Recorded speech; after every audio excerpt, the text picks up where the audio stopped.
ceea ce citesc acolo mă motivează. Știi că acolo sunt lucrurile cu adevărat serioase. Un produs 100% românesc. Există speranță, avem o cale.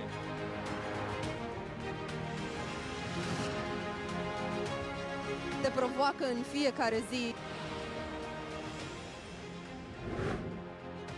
Ne bucurăm că în fiecare zi apare câte un antreprenor care visează să miște lumea. Am 22 de ani și învăț în fiecare zi, îl citesc de când sunt copil. Businessul românesc are viitor. Trebuie să avem curaj să inovăm.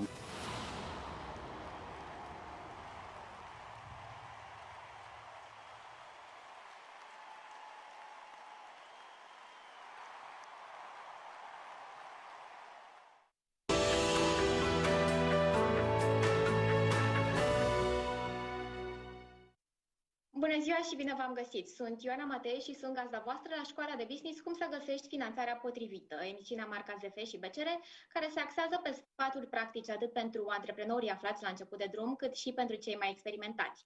Astăzi vom vorbi despre un subiect care este poate mai de actualitate ca niciodată, cum se analizează profilul de risc al unei companii. Vom avea, așa cum v-am obișnuit deja, deopotrivă perspectiva bancherilor, cât și pe cea a antreprenorilor. Și salut de la distanță de această dată pe Ioana Gheorghiade, director executiv Risc Corporate la BCR. Bună ziua!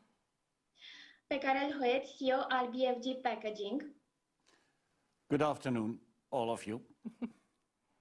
Și pe Violeta Cristescu, CFO al aceleiași companii. Bună ziua! Bună ziua! Vă mulțumesc tuturor că sunteți alături de noi. Vom vorbi într-un cadru puțin mai atipic, de această dată eu prin intermediul platformei Zoom și invitații noștri în studio.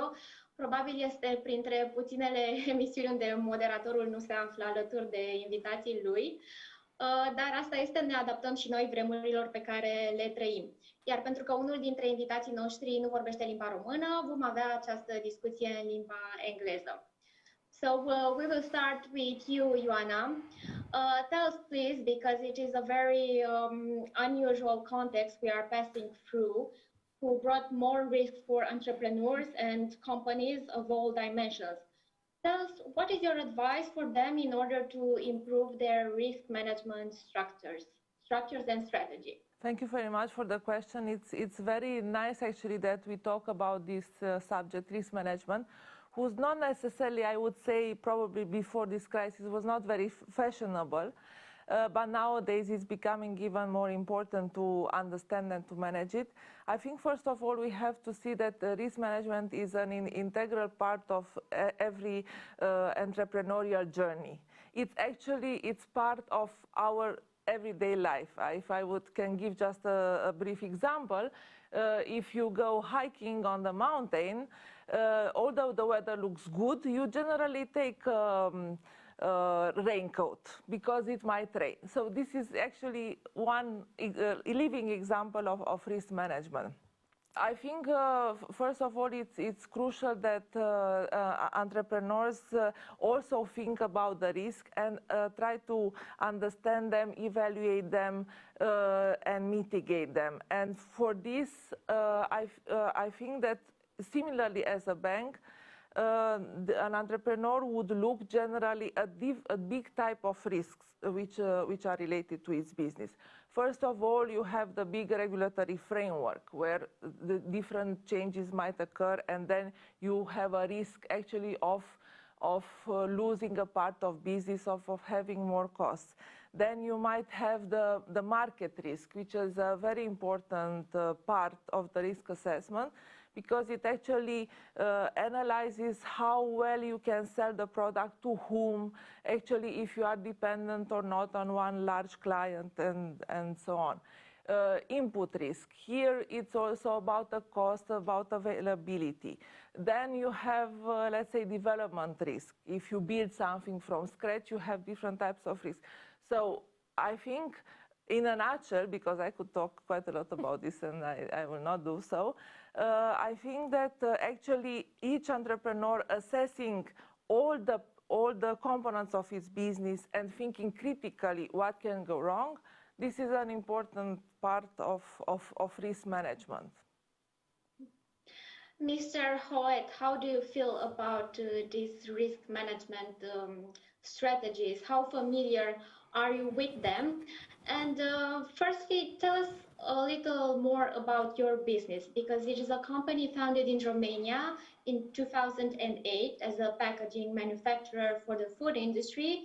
And today it covers most of the European markets, and it is also present in Africa. Tell us a little more about your business and about your risk strategy approach. Yeah, we did take over, we is a few shareholders from Holland. We took over the company 5 years ago, indeed with the purpose of building it out in Europe. It was quite a successful company at that time, but relatively small, but it had a lot of opportunities. So we took it over and it worked quite well the last 5 years to build it out further in Europe. So we are producing here a very specific type of packaging for food, and that is, people know it more mainly, that is what you get in a restaurant as a doggy bag, as takeaway packaging in polystyrene foam. That is the main product we make. And we are market leader here in Romania, for instance. So everybody might recognize this type of product. So it worked very well. We built it out in 5 years now to one of the main players in Europe in this niche, because this is a niche market. So that was quite, a lot steered by the opportunities and not too much by the risks. Yes. The risks, yes, of course, they are always there. One of the risks we didn't judge 5 years ago when we took over, but it came out and it worked, because in the last 2 years, the European Union, as people might know that, developed a whole bunch of regulations, which start now at these days to go in application, to decrease the use of plastic in all kind of things, but very short term it will apply as mainly for the single-use packaging, and that is mainly what we make. So 1.5 years ago, and big risk, in fact, came out that the European Union voted a directive. The Commission, the Parliament, it became a directive planning to forbid in whole Europe, 1st July next year, the type of single-use plastic packaging as we make. That is quite unique, because that is by regulation a certain moment, not too much expected, by regulation to completely forbid a type of product. So 2 years ago we had a big challenge, well, yeah, we did anticipate on that. I think it's a question of daring as shareholders, and the bank was with us in that ideas. So we worked in the meantime to make alternative plans, and in fact what will happen is that this one-time single-use plastic packaging will be replaced by alternatives, and the main alternative will be really bio-based, biodegradable product. In fact, we know it yet, but it is only made in China, and that is a type of pulp. Sugar cane is mainly used now, and it starts now to be introduced in the market. We do it as well, but then buying it in China and redistributing it. But we made a plan as reaction on that event, and we are starting to build now, and we hope to start producing it in Romania in a new plant beside of our existing plant. the fiber alternative product, hamburger boxes, menu boxes, but in fiber. So that's that will be or is probably the first or one of the first productions for that type of product in Europe. So I think yes, please. Just wanted to summarize to say that you are completely changing your model of business. Not the model, but the product. The product, yes. The model, not too much, because we are a producer supplying in all over Europe with full trucks leaving every day to distributors in Europe. So that model, commercially seen, is not changing, but the product, yes. So technology, machines, completely new. Yeah. Great. Probably it takes a lot of investments to make a change like that, and I will ask Violeta Cristescu to tell us more about the financial dimensions of this company and about the investments needed in order to transform the product. Yes, sure. Indeed, with such plans, such investments, there is obviously a need for additional financing. Investments are, in that matter, the main leading fact in going for a financing. And of course, we started with these needs, and we managed to come out with the bank with a package tailored on the specific needs for that project. For this project, we have approved state aid contribution, so there are certain specific things that we put together for this investment. And starting from that, we have an investment loan now, a bridge loan, even a VAT bridge financing for that. So it goes together with... Can I add something on this? Please. I think this is actually one of the most important thing for everybody to understand, that even if we talk about large investments or turnaround situation like it is now, because the company, our client VFG, because of the occurrence actually of a risk, is now moving, now is growing into a different direction, which actually I think it's a very good one.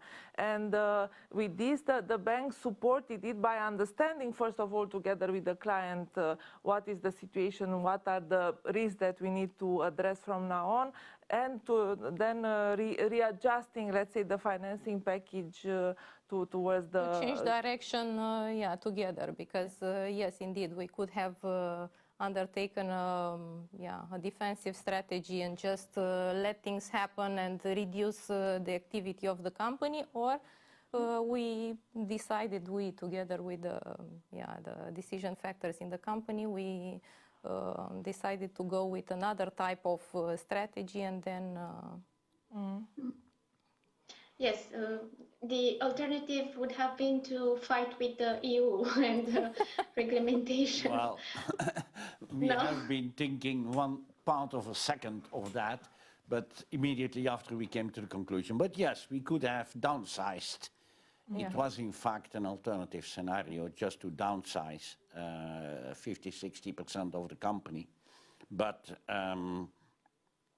yes, but that has to see with having a good relation. Well, we are quite successful at this moment in the market as well. By the way, that's another thing. At this moment, whole Europe wants these products we make today. Because of the corona, yeah? Yes, exactly. I have a few at my home now. Well, yes, you might be working from home. I know, that Ioana is working from home. The consumption of that type of products which we make, so the takeaway is much higher. So it's a very nice moment for us, because at this moment we could sell 2 times the capacity of our plant. I mean, all our distributors 2 times the capacity. We are at the maximum, not only us, all our colleagues, there are 4 or 5 main plants in Europe making this type of products, they all are fully booked.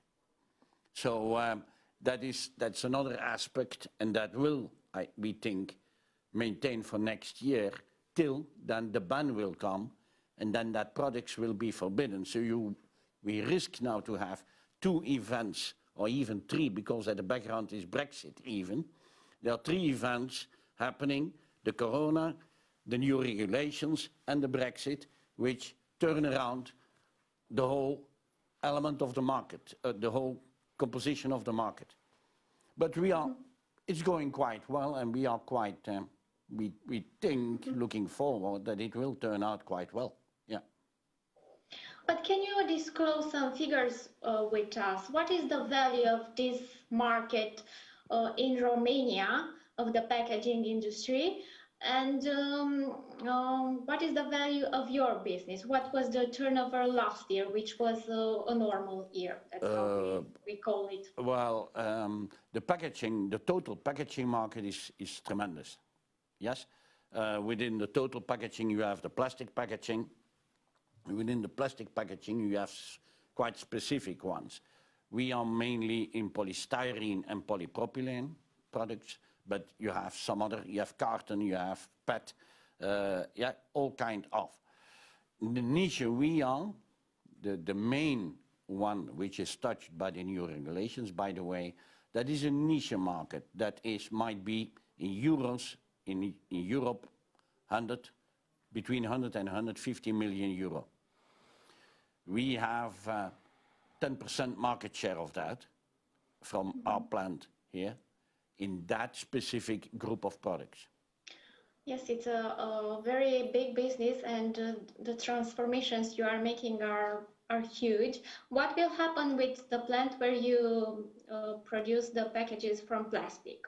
You will No, that will go on, because, as I said, not all the products will be in the ban. So that will go on, and there are even, there's another alternative product, which is still plastic, but another plastic, and makeable in the same plant. We developed that as well.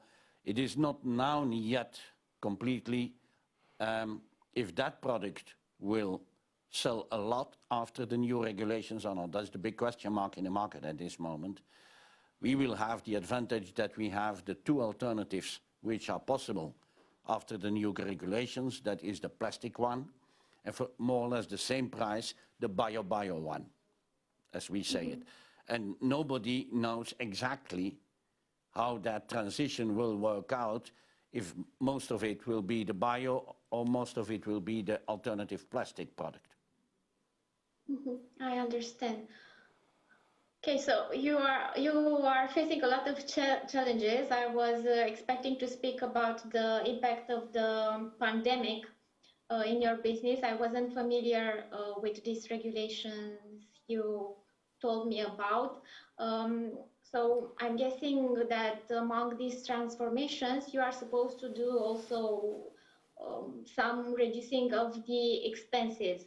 So I will ask Ioana Gheorghiade, what should entrepreneurs do in order to reduce their expenses, especially when we talk about fixed costs? Many entrepreneurs talked this year about the cost of loans and the problems encountered in payment of the installments. What solutions do they have for this kind of costs, for example? I think that pretty quickly adjusting, let's say, the balance sheet structure and the cost structure is very important, and proved to be very crucial, especially in the lockdown. And let's say one of the things that we also as a bank have been doing was actually to the ones that needed and actually showed this need to postpone the entire debt service. So by applying the moratoria, but also other private solutions. yes, outside, let's say, which each bank accommodated. So I think as a matter of principle from the banking side and from our side, in case there's a clear intention of the entrepreneur to keep on the business, and if he shows, let's say, the adjustments that could be made, and the fact that you have a going concern, you have a business which will survive us after this period, the bank is ready to adjust one part of the fixed cost, which is, let's say, the interest rate for investment loans, to give an example. On the other hand, regarding rents and, let's say, HR cost, yes, this might be a little bit more difficult discussion, because you have to then, let's say, maybe give up certain functions or certain employees. But overall, I think there's no general recipe. Exactly. Each business is different, and maybe, let's say, for our client BFG, maybe they didn't need to do this, but actually being very conscious about what's the effect of all this reduction in cost that you could do, it's very important. Mm-hmm. Okay, and other than reducing expenses, it is equally important to continue to generate revenues. Do you have some solutions for that too, in the context that many businesses have closed completely during this period? Yeah, I think one of the living example of, let's say, turning in a way a risk, as I said, into an opportunity is here with the example of BFG. However, generally, I think that the changes in the market will generate opportunities for some players who are ready to do this. Of course, in order to grab these opportunities, you need to have also financial resources. Yes, so again, having a good balance sheet, a strong equity structure, proper financing puts you in a good position. Even, let's say, if 1 or 2 months you have no revenues, you can survive without this, and then you can also grow revenues by, let's say, acquiring markets, and also by spotting the changing trends in the client behavior, because we see also some businesses grow, but some fade away, and then quickly readjusting to the new environment. I think this is one of the key for all of us, including us, the banks, to understand the changes pretty quickly and to be able to adjust. I will ask Mr. Hoyt, because we have spoken mostly about the plans for the next year and the investments made in that direction to transform the business completely. I will ask you, how did you change your business, or how did you deal with the risks generated this year by the pandemic, considering that you are operating in so many countries? Well, that operating in so many countries isn't influencing us too much, seen from the point of Corona.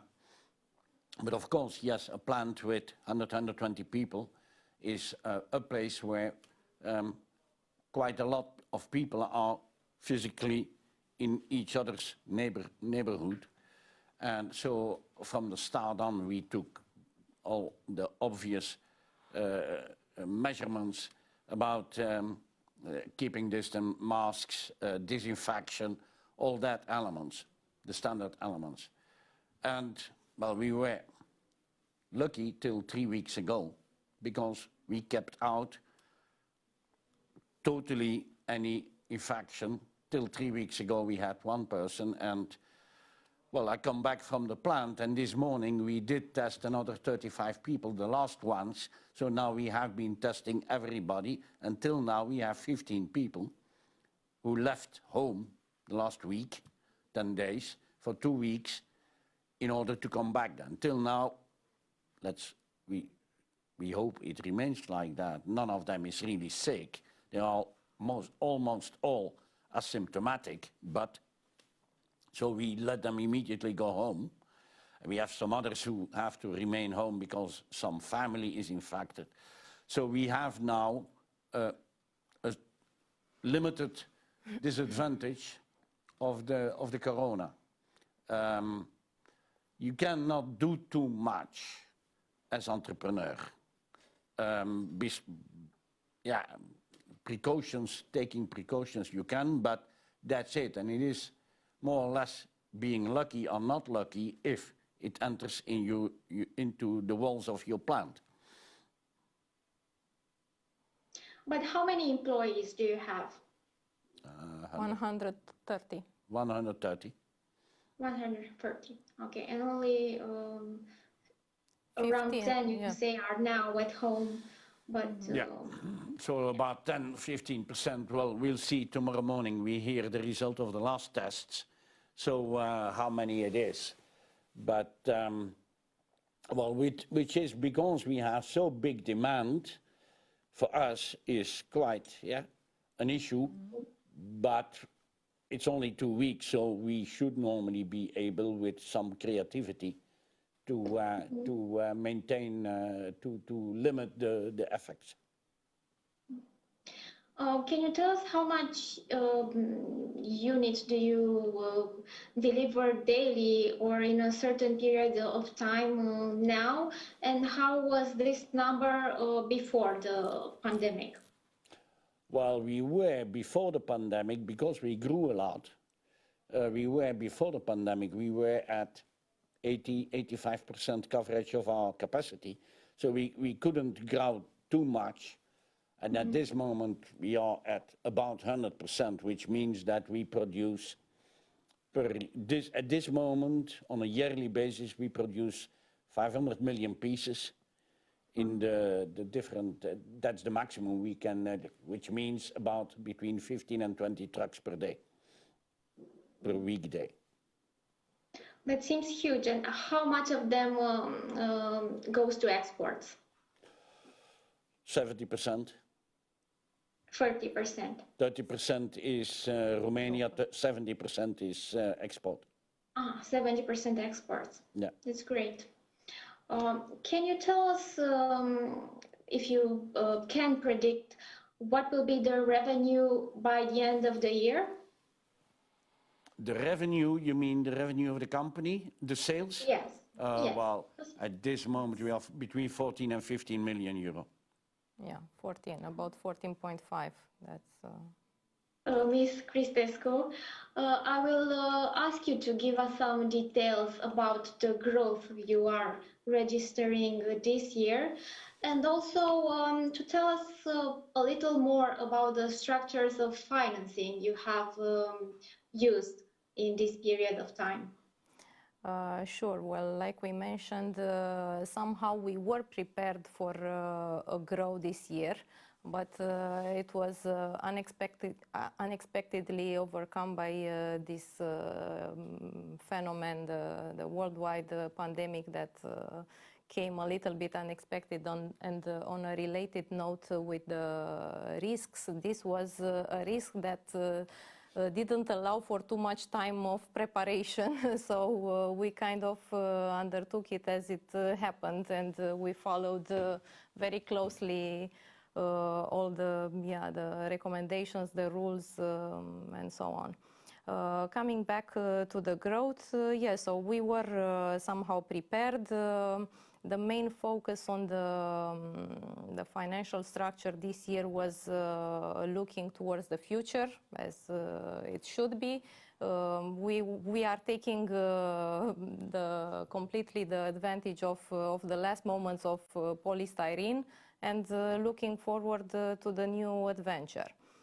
In terms of financing, again, we did find an opportunity with the IMM Invest program because we needed to support the trading period. So this is somehow a bridge from the decision moment of the new product till the moment that the new plant will be functional.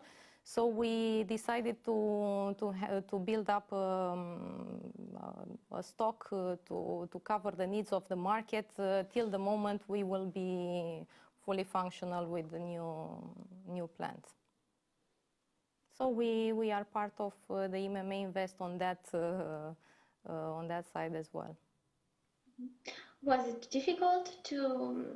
more difficult than in usual times to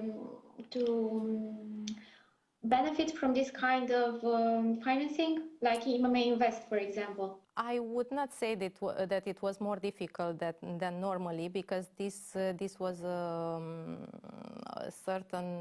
this was a program dedicated for these times, so adapted in terms of procedures and process and application and so on.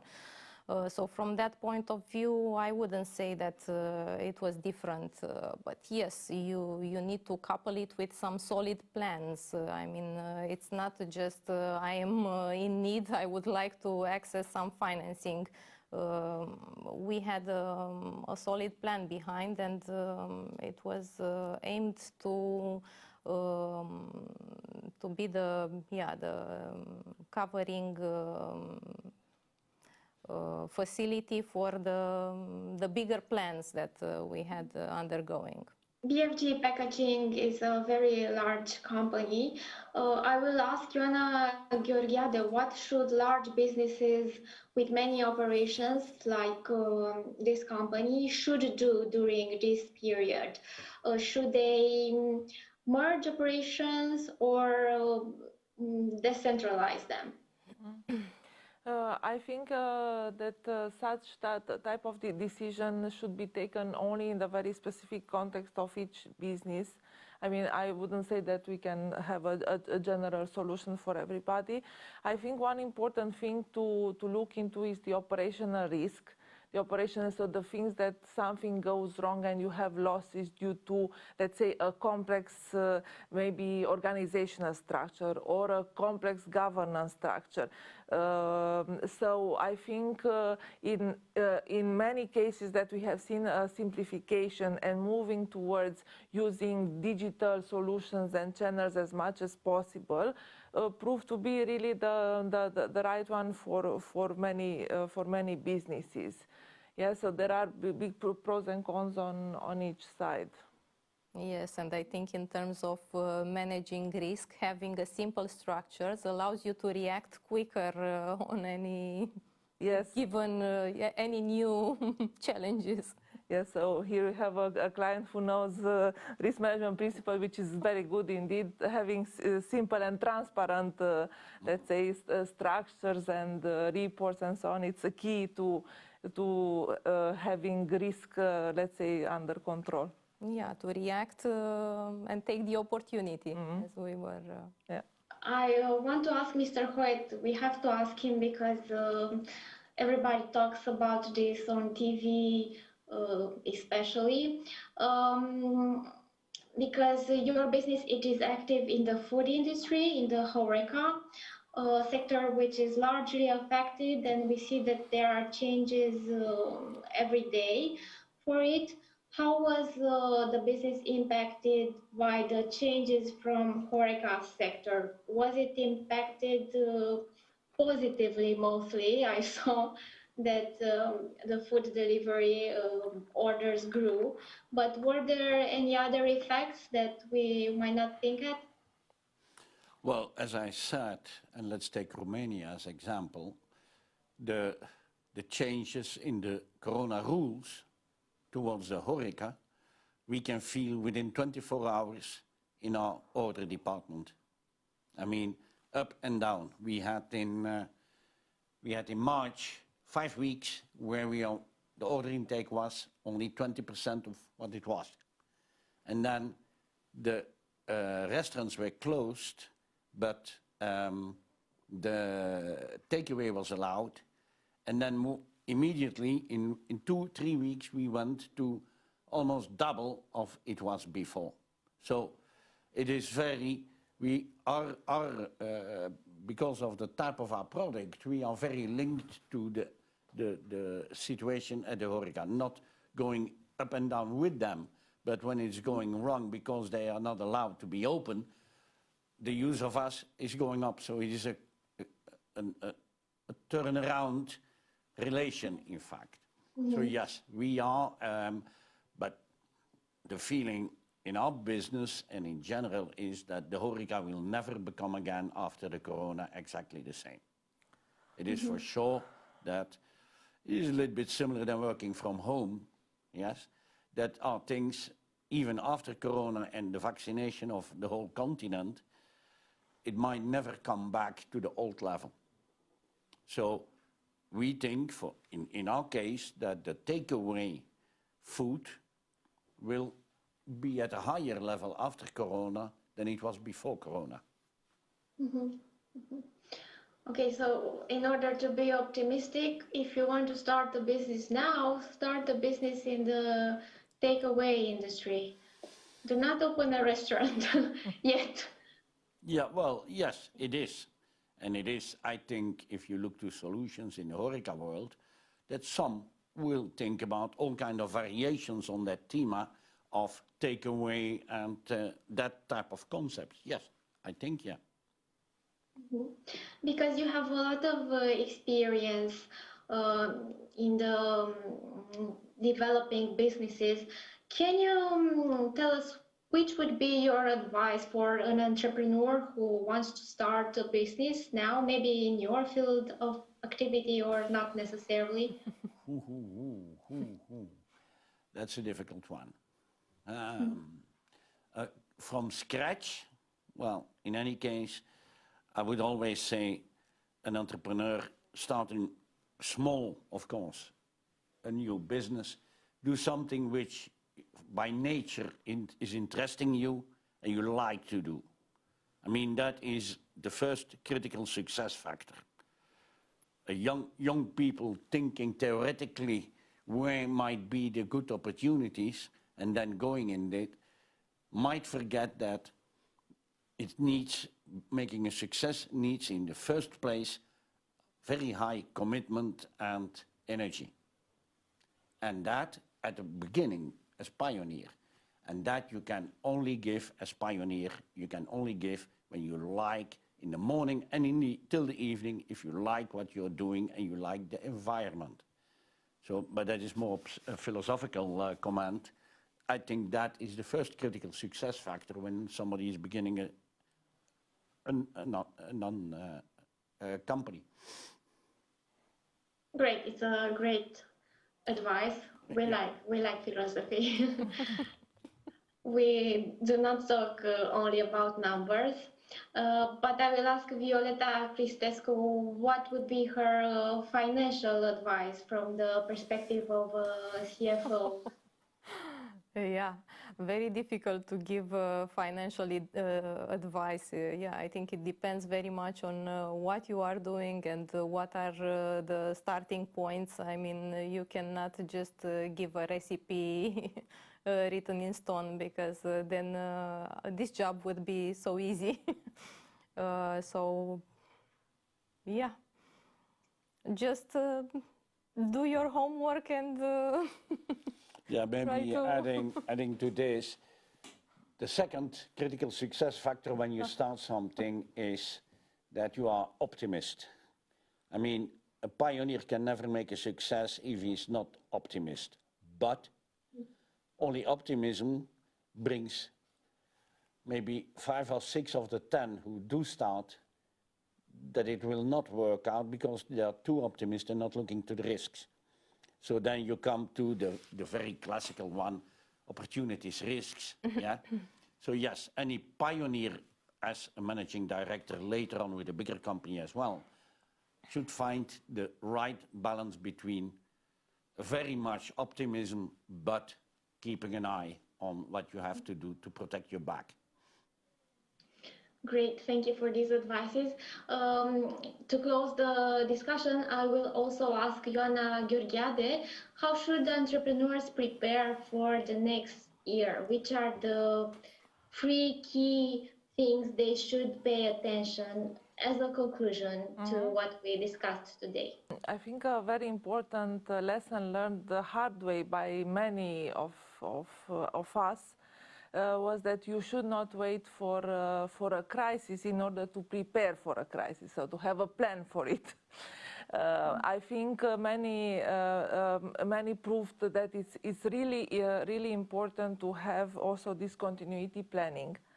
And generally, we could say that big corporations and, of course, banks, financial institutions, everybody has this, but it's not really embedded in the culture of let's say, all entrepreneurs to have this. And I think this is key. Actually, how do you plan your operation if only half of the stuff is available, if only half of the clients need it? So all these details. So to have the contingency planning, to really look at the risks and how could they materialize in a scenario approach. So to make several scenarios, put them on paper, and also see what's the impact on the balance sheet, and then what would be your financing needs and how you can adjust further the costs if revenues still are low. And then the last and the very important one, talk to your bank. Because banks are really partners in this, because the bank's money is placed with the companies, and I think it's in everybody's interest if there's this vision and there's this clarity on all the scenarios to find a solution together to move on in this period of uncertainty. It is important to move on and be flexible. Thank you all for the talk, and good luck in dealing with all the risks that may achieve, and also in achieving your goals in the future. Thank you. Thank you very much. Thank you. Thank you. You're welcome. Mulțumim și vouă pentru atenție, celor care ne-ați urmărit. Numai bine tuturor!